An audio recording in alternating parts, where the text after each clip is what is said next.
A reading from Genesis.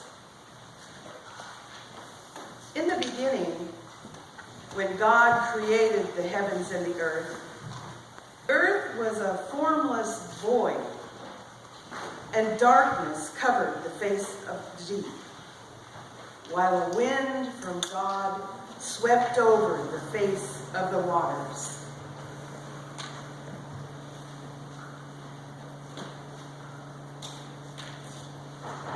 Then God said, "Let there be light," and there was light.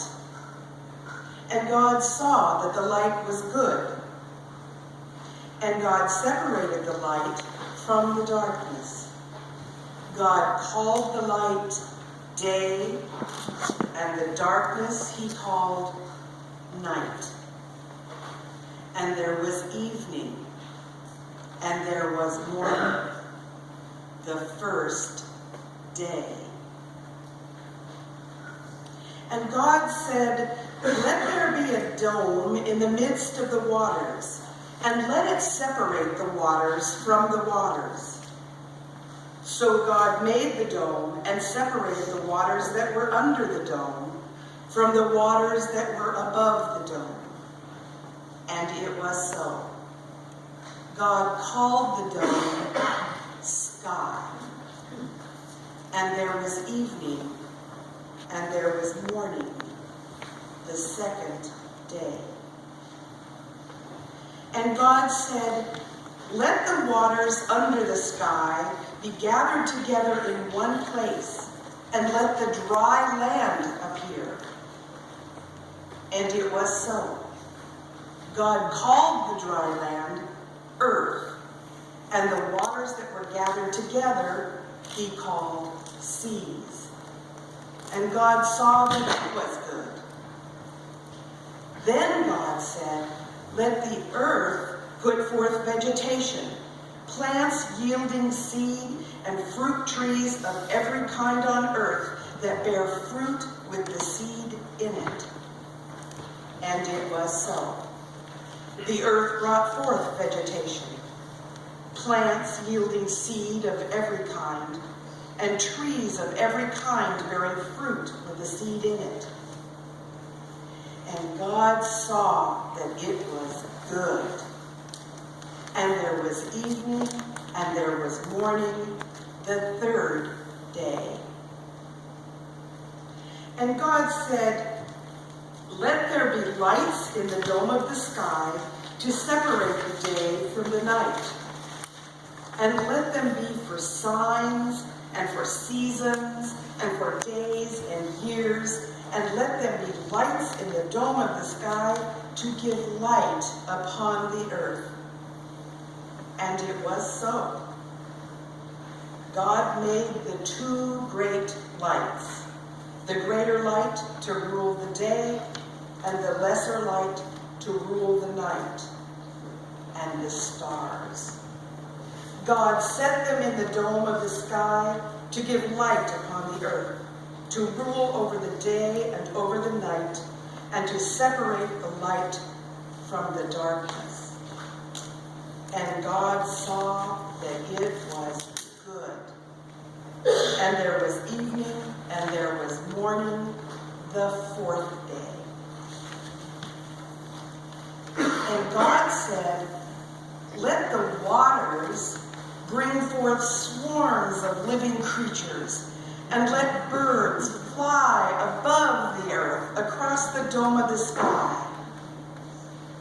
So God created the great sea monsters and every living creature that moves, of every kind, with which the waters swarm, and every winged bird of every kind.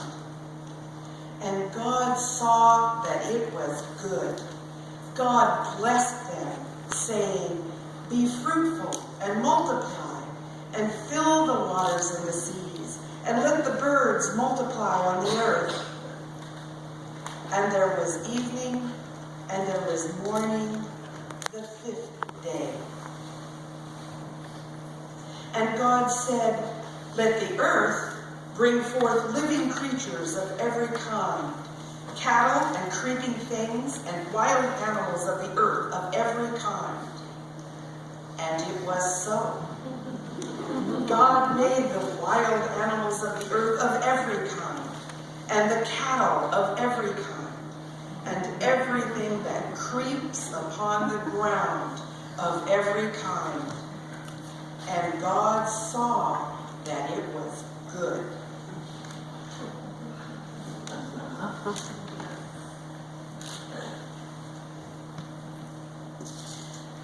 Then God said, "Let us make humankind in our image, according to our likeness, and let them have dominion over the fish of the sea, and over the birds of the air, and over the cattle, and over all the wild animals of the earth, and over every creeping thing that creeps upon the earth." So God created humankind in God's image.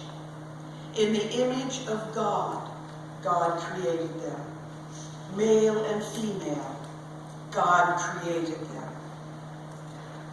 God blessed them, and God said to them, "Be fruitful and multiply, and fill the earth and subdue it, and have dominion over the fish of the sea, and over the birds of the air, and over every living thing that moves upon the earth."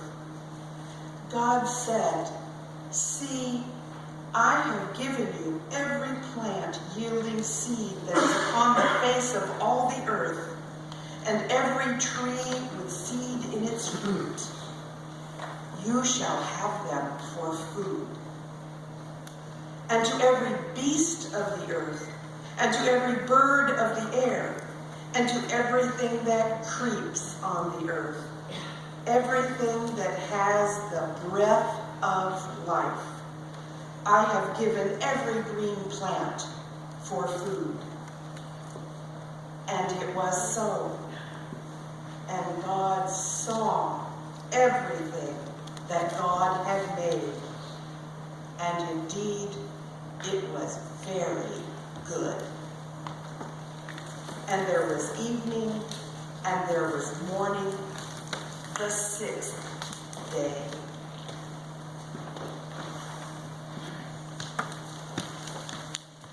Thus the heavens and the earth were finished, and all their multitude.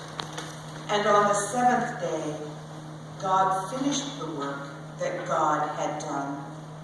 And God rested on the seventh day from all the work that God had done. So God blessed the seventh day and hallowed it, because on it God rested from all the work that God had done in creation. These are the generations of the heavens and the earth when they were created. Hear what the Spirit is saying to God's people.